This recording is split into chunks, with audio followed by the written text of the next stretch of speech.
So today we continue with laws of Shabbos. Today is class 9, number 25. We start with Sefer Shmiras Lashon. I'm on page 95, and subject is powerful words. So please. The power of speech is the greatest tool with which man can build heaven and earth. As it is written, I have placed my words in your mouth, to implant the heavens and to set a base for the earth. Isaiah chapter 51, verse 16. The prophet speaks in a most literal sense, for though the sacred words of Torah, study, and prayer that a Jew utters on this earth, exalted worlds and angels are created above. The most literal sense, for through the sacred words of Torah, study, and prayer that a Jew utters on earth, exalt words and angels are created above. With regard to the latter, the Mishnah states, he who fulfills even a single mitzvah gains for himself a single advocate. By advocate, the Mishnah means that these angels will intercede on the person's behalf before the heavenly throne.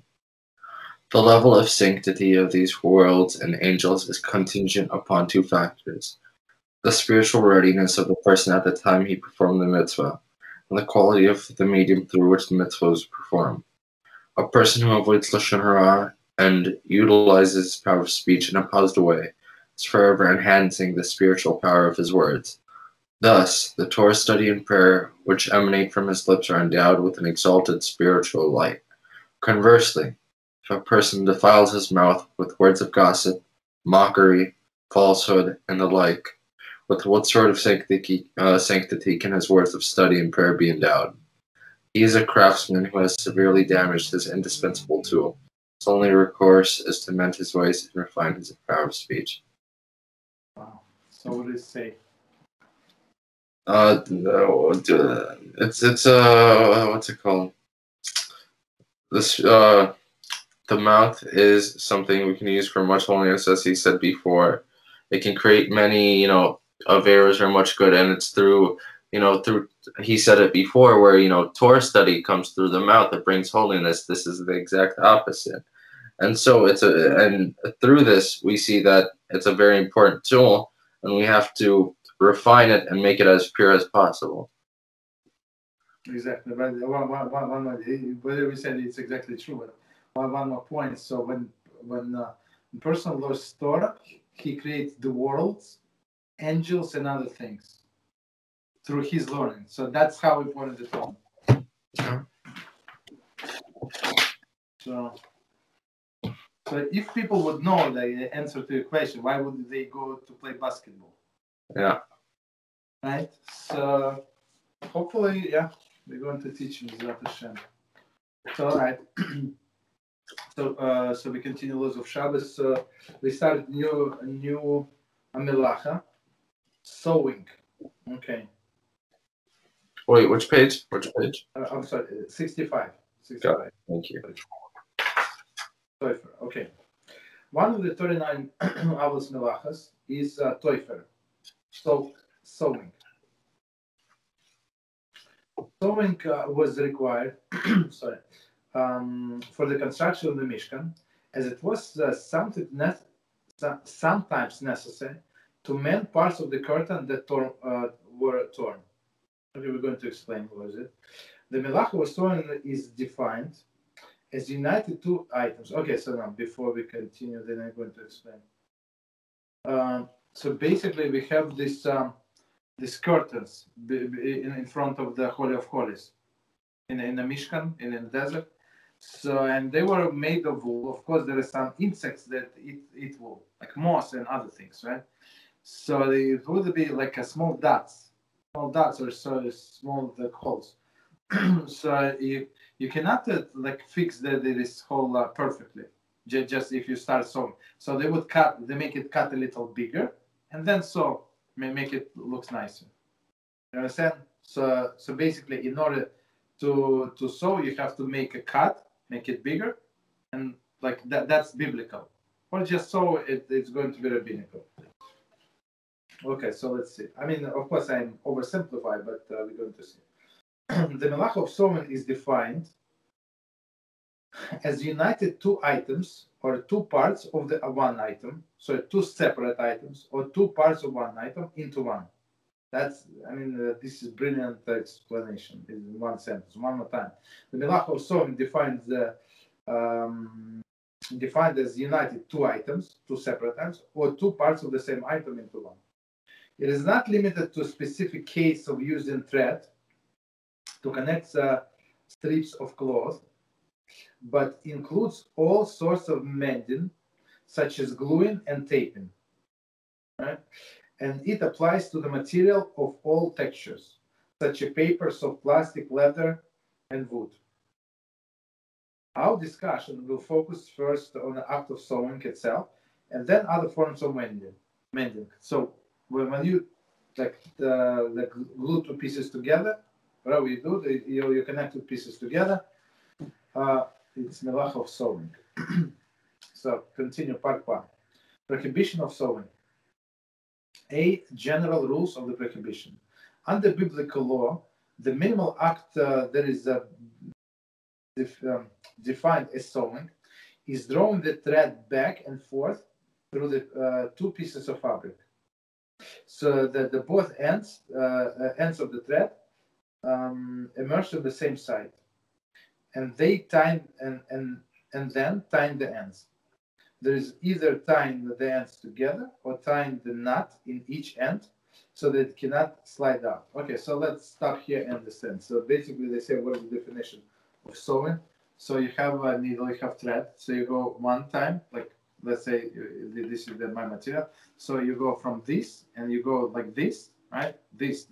So two threads on the same side, like let's say on the bottom.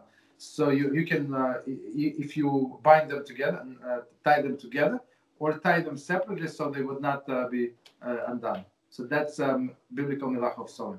Basically, it is like permanent. So if you don't tie these knots, it's not permanent. You just pull the thread and that's it, and they're out. Okay. Continue. The stitch is thus fastened securely, and the pieces of fabric are deemed to be sewn together as one. That's the definition of sewing. One time, like in, out, and come out on the same side. That's it, and tie the knot. This applies even if the ends are tied with a non-professional, non-permanent knot. Since the prohibition of fair sewing is independent of prohibition kosher. Second, time. So just to explain what I said, we didn't get to it time. So tying and untying are two separate melachas that we're going to get to it, right? So and there we're going to say that tying a professional knot. We're going to explain what professional permanent knot is not allowed. It's under the biblical law. So here they say even if you did not take like if you tie with not professional, so not professional knot with not in a book, right? It's not professional, right? So even this is forbidden. If one draws the thread back and forth through two pieces of fabric and ties the ends in a permanent or professional knot, as defined in page number 2.1, we're going to get it. He transgressed the prohibition of tying in addition to sewing. Okay, so there are two separate things. So basically, so if you tie the professional permanent knot, for example, a double knot for sure it's a permanent. It's not done so easily. So it's professional or permanent knot. All right, so if you did this double knot or some special knot, so it's going to be two transgressions: sewing and making a knot. Okay. Another act that is considered sewing under biblical law is drawing a thread through the fabric 3 or more times, even without tying the ends. So here's we go, let's say 1, 2, and 3. Right. So basically the ends on a different side, but it's like these three three passes, I would say. So they say even without knots, it's forbidden under biblical law because it's like more or less stable, especially if you have like a longer thread and like it's going to stay there.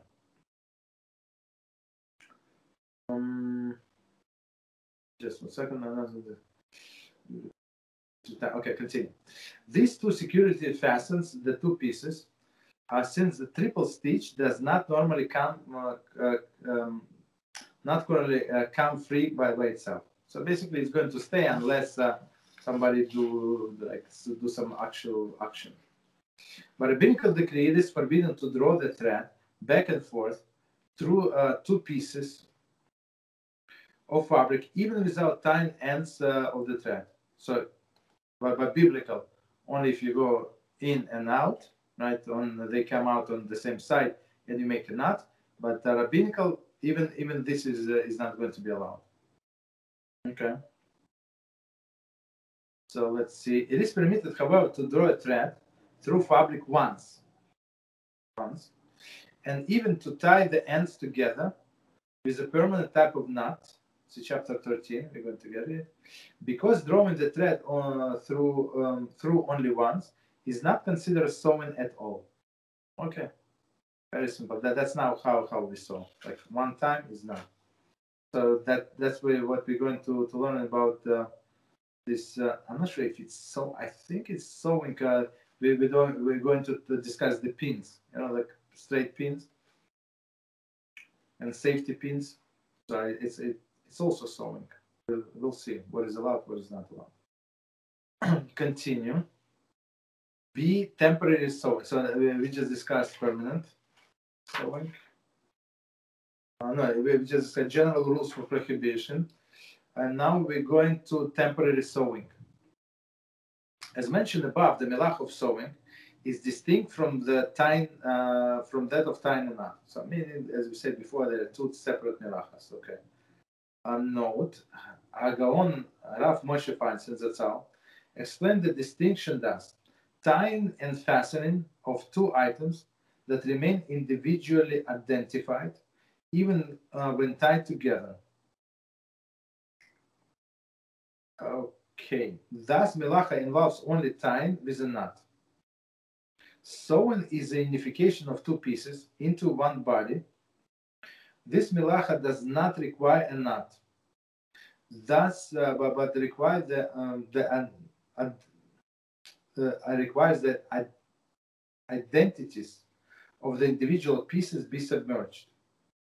For the further discussion, see the Hebrew note. Okay, so let's read it one more time, try to understand. So Rav Moshe Feinstein Zatzal explained the distinction thus, meaning between tying and sewing. Tying is a fastening of two items that remain individually identified, even when they're tied together. So,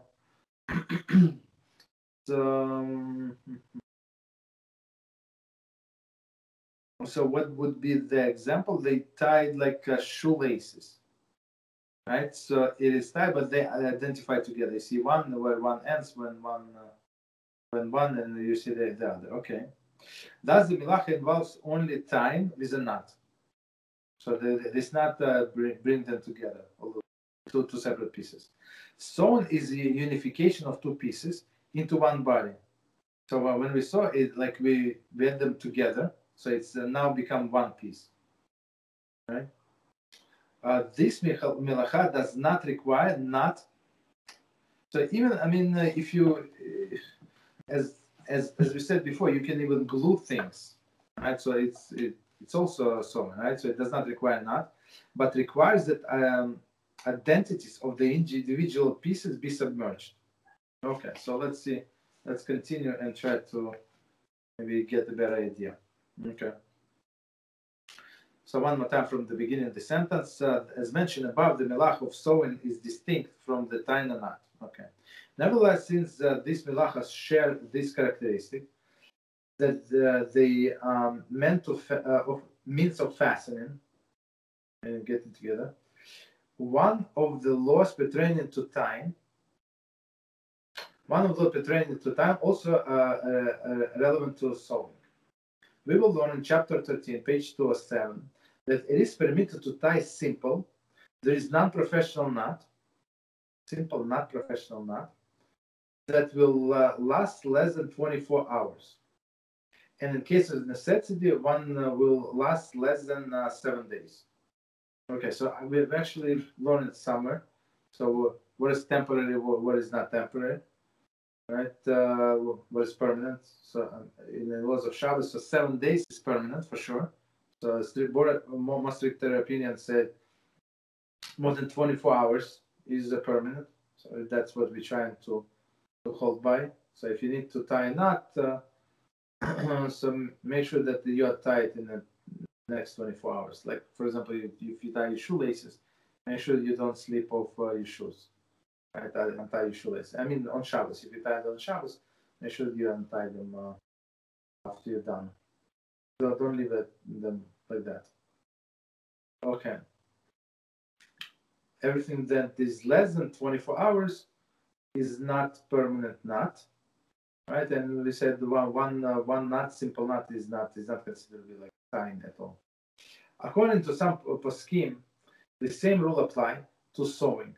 It is permitted to sew two items together if the intention is to separate them within the 24 hours, and in a case of necessity, 7 days. So, okay, so we're going to see other opinion now, but. Basically, so we understand. So according to this opinion, so we can use in the safety pin.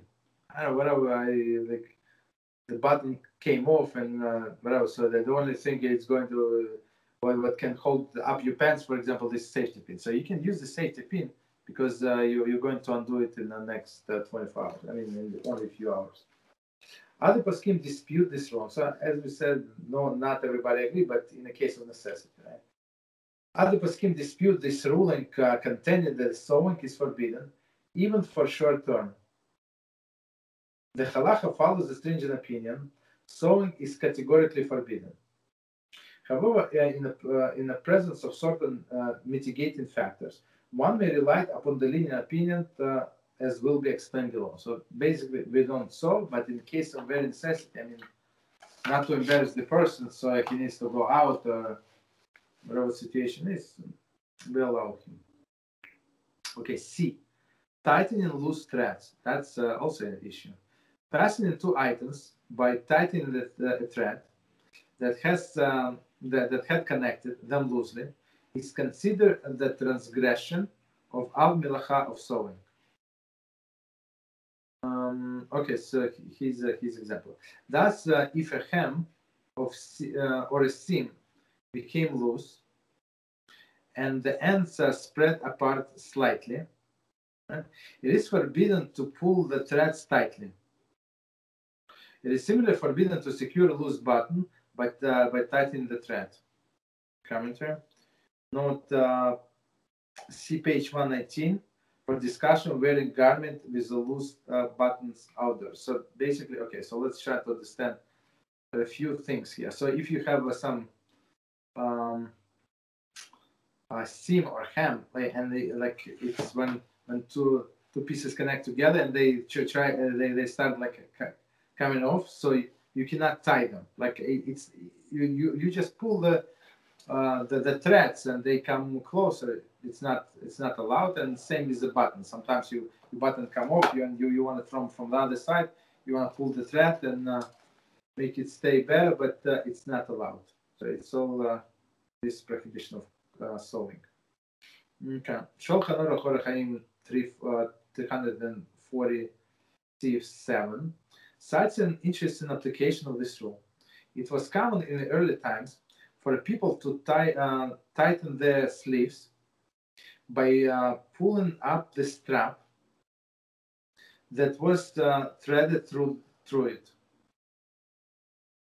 So basically, there were no short sleeve shirt. It was like waste of money, right? So it was a long sleeve, and of course not as good quality as we have. Maybe a little wider. It's like one size fits all. So if they want to keep up, so they put some kind of thread, I guess, through through the sleeve itself and tie it like we were in a place where it tied filling, right? So it would like stay down. So, yeah. Wait, a question. Just generally, let's say a shirt has a thread, or you're not allowed to pull it off on Shabbos. No. What? But the most common, from my experience, the most common application would be when your button is coming off and you want to tie it a little, just survive a few hours. that's I think that for me it's a biggest test not to do it. Okay. Okay, so let's see.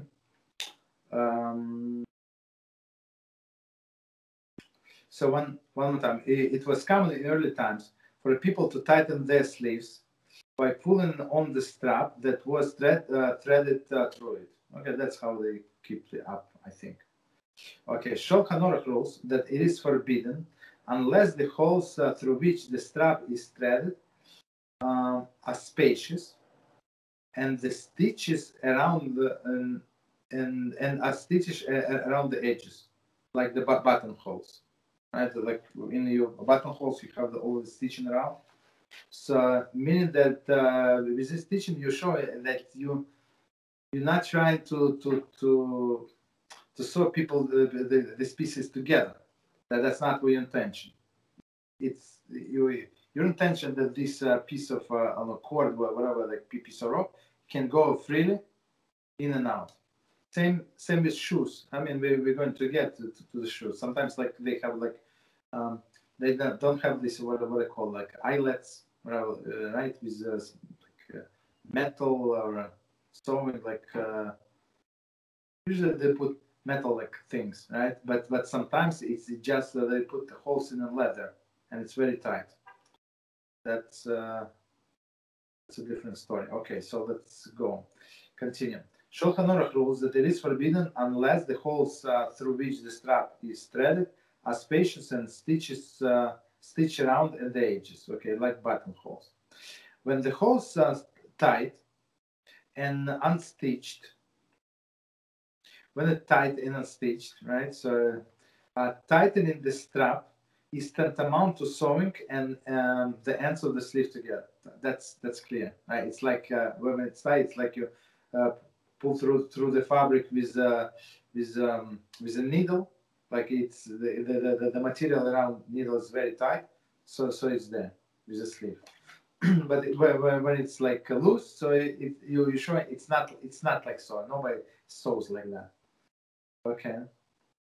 By contrast, when the holes are spaced, okay, and stitches tightening, the strap is not similar to sewing, but it's more like the buttoning, and buttoning the ends of the sleeves to each other, right? So ends to sleeves are meaning to roll it up.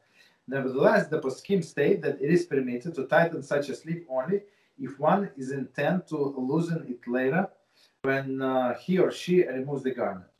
Okay. Basically, that's like second stringency. It's a second condition. Okay, we allow you if it's not tight, is this and that, and plus you're going to remove this in 24 hours. It is prohibited to tighten the strap partway on Shabbos. If one's intent to leave it in that position permanently, and to always slide the hand into and out of the partially tightened sleeve. So that's would be the problem. If he wants to tie it on Shabbos and leave it like this permanently. Okay. This discussion is pertinent to tying shoelaces. Shoelaces are threaded through the holes on the opposite sides of the shoes. Okay, of the shoe. The reason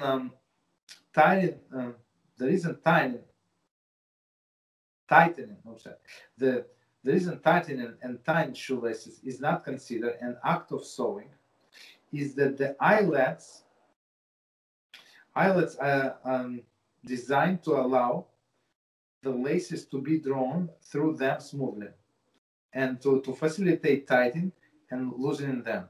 So basically here, these holes were specifically made for this like purpose.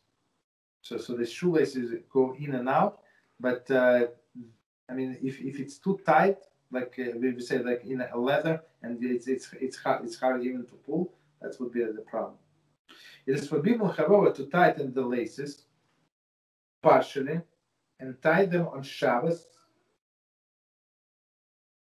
The laces partially, just one more time, sorry. It is forbidden, however, to tighten the laces partially and tie them on Shabbos in a manner that will allow the wearers to always slip his feet into and out of the shoes. So now it says, chapter 13, page 219, for discussion of tying knots in shoes laces. So basically, all of these lazy people. So he tied the shoes three times in a lifetime. So now he tied the shoes and it become undone for some reason on Shabbos. So I mean his intention to never untie. So for him it would be forbidden to tie this kind of shoes because it's permanent. Okay. So continue. Part number 2. Prohibited methods of fastening. Okay. A, fastening with safety pins. Okay. Okay. There is a question whether fastening with a safety pin by the threading the pin back and forth through the item and closing the end is considered form of sewing. So, I mean if you visualize, it's exactly what we said is sewing is. And they come it's come in and out. They come two ends on the same side, and you do something like, it's not tying, but you secure it in such a way it's never going to undone by itself, right? That's the safety pin. Okay. Many poskim hold that this is no different from sewing with a thread, which is, as we said, that's what makes sense, perfect sense. Whereas others contend that is not considered sewing. Okay. A third opinion differentiates between attaching the safety pin temporarily and permanently. So that's like a middle ground, right? So for how long are you going to do it? Since this issue involved possible biblical prohibition, we must adopt stringent view. However, there are circumstances in which use a pin would be permitted. So basically, let's before we continue. So basically, it is biblical, since it might be biblical prohibition. So we go on always stricter. So if it's biblical, we can always go stricter. If it's rabbinical, maybe yes, maybe no. So we can go lenient if needed. But here, okay, except certain circumstances. Okay, continue. Number 1, insert the pin only once. Okay, so if you went only once and you close on another side, that's a different story. As mentioned previously, passing thread through the fabric only once is not considered sewing at all, even if the ends of the thread are tight. Okay. It is therefore permitted to pass safety pin through the two pieces of fabric merely once and close the pin. Okay. So that would be like my understanding. Many times it would be sufficient. Like as a temporary fix, from my experience, it would be sufficient. It's not you don't need to go twice. Like to clarify, the pin should pierce the fabric only once and emerge on the opposite side. Practically speaking, one must do this near the end of the item, of course, being fastened, in order to be able to close the pin. Of course, so you cannot do it in the middle. You do it in the end, and at least one side and the second side, wherever it comes to, and there is no problem. Okay. Very nice. So that's first exception to our rule. Second, pinning temporarily. We mentioned earlier that there is a view which permits sewing when the stitches will be left in place for less than 24 hours, and in case of necessity, for less than 7 days. Okay. we do not ordinarily rely on this view, right? Usually we don't. I mean, since as we said it's biblical, so we try to go stricter. But in regard to using safety pin, we may rely upon it, since some poskim permit the use of the safety pin altogether. Thus, one may fasten items with a safety pin temporarily. For example, there is for the less than 24 hours. So since some poskim say you can use it, you can use the safety pin anyway, right? But so in case of necessity, when it's less than 24 hours, so they say, okay, you can do it. Even for passing the pin through the item twice. However, it must be absolutely clear that the attachment is of temporary nature. The pin must be threaded. The pin, therefore, must be inserted in a manner which ensures that it will be removed after Shabbat. So, for example, I don't know, he lost his button in the pants, whatever happened. So he closed with a safety pin, but in this, in such a manner, so he would not be able to take the pants without undo this pin. That's my example. Okay, so example. If a hem came loose, one may fasten it with a large safety pin, and it will be bothersome, right? If left in place permanently. I mean, it does not look good. I mean, to survive a few more hours of Shabbos, like half a day, so it's not a problem. But otherwise, it does not look good. If one must use the small pins, he should thread them through the fabric in a manner that it makes them somewhat visible from the outside. For this will surely cause him to remove it as soon as possible. So, which makes sense if it's tiny, like safety pins, and he would do it inside. It's not visible at all. I mean, if you do it carefully, it's not visible, which is not good. Not good meaning that he is going to might forget. Next exception, number 3, using a straight pin. So this straight pin, like you have in the shorts, when you buy new shorts, like they have all the straight pin. So meaning on one side it is closed, right? There is some like wall or whatever. So using straight pins, and alternative methods of ensuring that one removes the pins is to use straight pins rather than safety pins. Okay, so I mean, because it can prick a person, right? So he would be very careful. One will certainly not leave them in place permanently due to the danger that they can prick him. Exactly. I mean, they're very sharp. Okay. Note that it would be forbidden to fasten something permanently with a straight pin, since sewing with double stitches, there is piercing the fabric twice, is forbidden rabbinically, even if the ends of the thread are not fastened. Even though there are two, even on one hand you can say there is a fastened, right? But still you go in and out, 1, 2, right? So it would be forbidden rabbinically. Okay. So continue, number 4. Cases of necessity.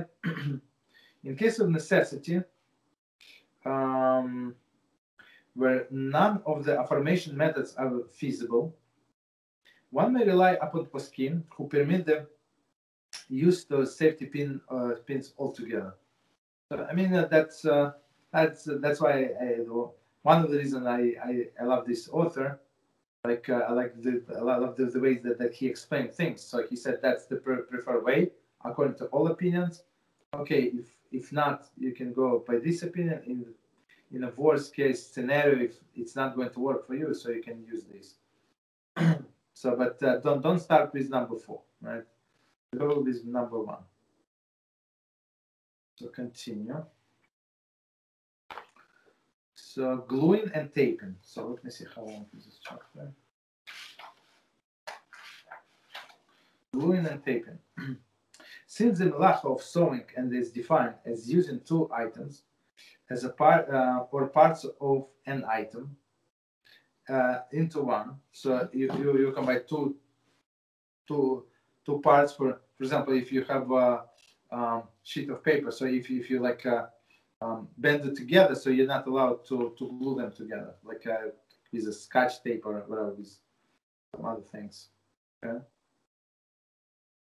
Or two separate items. Okay, since the melacha of sewing is defined as united two items or part of one item into one, it appears it applies to the pasting with glue or tape as well as sewing with a thread. So all of this means to get it together. It doesn't matter how. All of these methods of mending fall under the melacha. Pasting includes attaching separate items, for example, pieces of paper with the glue or tape, as well as attaching an adhesive item, for example, postage stamp, adhesive note to another item. So adhesive note, but not like sticky note. You know this, not sticky note. Whatever this. Oh, this yellow. I think it's sticky notes, whatever they call it.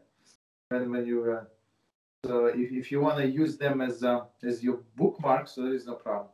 Or you want to use these flags, whatever I use, like there is no problem. You can use it as a bookmark because your intention is never to sew. Your intention is to always continue moving. So that's not considered sewing. There is a leniency that applies specifically to the taping. Whereas sewing is generally forbidden, even in the short term or less than 24 hours. Some poskim rule that taping for a short term is permitted. Okay, let's see. This is because taping things together with intent to separate them shortly thereafter is more similar to the buttoning than the sewing. So with buttons, right, we have buttons or Velcro, so we combine we bring pieces together, but it's not permanent, and it's normal way of doing things. So let's see. Sorry, because taken together in the storage show the bridge more similar to the button and so on. Okay. This does not apply to gluing. Okay, so tape is not like gluing. Okay, so let's see. Some poskim therefore permit securing a disposable diaper. That's how it is used. Disposable diaper with adhesive tape, since the tape will surely be unfastened in a short order when the diaper is removed. One should note, however, that since taping something permanently is prohibited, one must later unfasten the adhesive tapes rather than slip the diaper of the child. Therefore, when disposing of the used diaper, one must be careful not to fasten the adhesive strips to the sides of the diapers. That's what everybody does, right? That's the problem. So you have diaper, and you have this all like on the sides. You have this adhesive tabs, right, that keep it together. So first of all, when you change the child, you take them off. You right, untape them, and then you just careful, like you don't, when the best way just to put the diaper in a bag, and if it's going to get reattached inside, let it reattach, but it's not going to be like you doing something explicitly. Okay, continue. C, stapling. Stapling two items together is a form of sewing and thus forbidden. So as we understand, it's a permanent. Right? Continue. Closing wounds. According to some poskim, the melach of sewing pertains even to mending the human body. Hence, it would be forbidden to close the wound with sutures, stitches, or with a butterfly, or steri strip. Wait, I have a question. What if someone sews, just for whatever reason, he sews one page. He doesn't sew another page together, but he staples one page. Is that allowed? Like he just, with the stapler, he just staples one page. Yeah, I see what he said. So basically, so it would not be even rabbinical. Not be even rabbinical because, as we said, the definition that you take in two pieces, two sides of one item, or two separate items, you combine them together. So I don't see an issue, but the issue would be different. The issue is that the stapler is a muktzah. You're not allowed to touch the muktzah. You're not allowed to use it. That's a separate. But in this case, you're right. There is no. I don't think it's even a rabbinical issue. I don't think so. But continue. Okay. Note: these forms of medical treatment sometimes involve the melacha of drawing blood. So in addition, so one different melacha. So you cannot cut yourself, right? So whatever you do, so for example, so some people have sensitive gums, right? So for them, it's not allowed to brush their teeth if there is a big possibility that they're going to bleed their teeth from their gums. Understand? Okay, continue. So one more time. So closing the wound also, according to sample scheme, would be an issue. In case of necessity, a competent halakhic authority should be consulted. The use of Band-Aid will be discussed below in a practical application section in this chapter, page 76. So it's a different story. Okay, so I don't know. Okay, so let's do number 3 and we can stop. Okay. The permitted method of fastening. It is just before we continue about disclosing the wound. If it's like life-threatening situation, and the guy is going to get infection and all of this good stuff, so of course it's allowed. Just so you know. So if it's even dangerous infection, that's when it's going to look better, this and that, we don't do. But to stop bleeding and stuff like that, if the only way to stop is do bend this sutures, that's what we do. Okay, continue. Number 3, permitted methods of fastening. It is permitted to fasten garment with the buttons and zippers, okay, and Velcro. So basically, because it's like a normal way, it's like a normal way of wearing things. Fastening through one of these methods is not like sewing, since the two items that are fastened are not thereby viewed as one unified item. Okay, but the separate ones that are held together. I'm not sure. Like it's hard to say. So if it's my shirt, so it's still one item. Close buttons, open buttons. Still one item. Okay, but we got the point basically. It is therefore permitted even to fasten articles permanently by one of these methods. For example, one may zip a lining into raincoat and leave it there permanently. That's a very big chiddush. So basically, for example, you have this coat and you have linings. Okay. So there is a change of the season, so you need lining, right? So you can zip it up, no problem, and leave it there until the end of the season. Wait, so the problem with most of the things is that it might be viewed as the same thing, correct? With buttons, for example, they know it's two different entities, right? Okay, yes. Yeah. So my question is, what if you staple two things, but one is like, let's say, a black piece of paper, the other is a white piece of paper? No, it doesn't matter. So it's like there are papers or the things with design. So maybe it was designed like that. Like the cookie, black and white cookie. It's like one side is black, one side is white. That's what they call it, black and white cookie. Good. Yeah. So since they're two separate things, so we consider them as we consider this action as sewing. But this nobody ever asked me this question. like a staple in the one sheet of paper. Very nice. I like it. All right. Any other questions? That's it. So let me stop recording. Stop recording 1 second.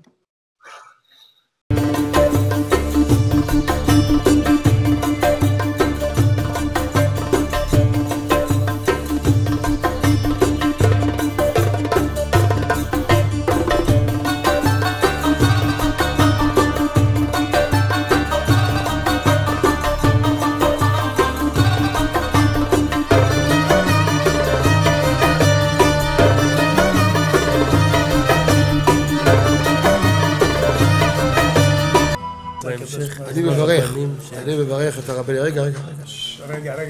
אני מברך את הרבנים, הרב ירון ראובן, הרב אפרים כחלון, ראשי ארגון בעזרת השם, שהלכו בפי עליון, שעלו מעלה, יהיה להם ברכה והצלחה, הקדוש ברוך הוא ימלא בישועות ליבם לטובה ולברכה, שבכל מה שיפנו ישכילו ויצליחו, יזכו לעשות כאלה וכאלה, הודיעו תורה לאדירה, אמן ואמן. בעזרת השם רשת בכל הארץ. הוא היהודי הזה, הוא היה מיליונר, סגר את כל הביזנס, אמר אני משקיע פה בעולמה של תורה. איפה הוא גר? בפלורידה. פלורידה, איפה זה פלורידה? באמריקה. מיאמי. כן, ליד. אנחנו שם עכשיו הולכים להקים קהילה ספרדית. חזק אותו בשמי. קהילה ספרדית גדולה. תעבירו מה שבירכתי אותו. כן, קהילה ספרדית גדולה.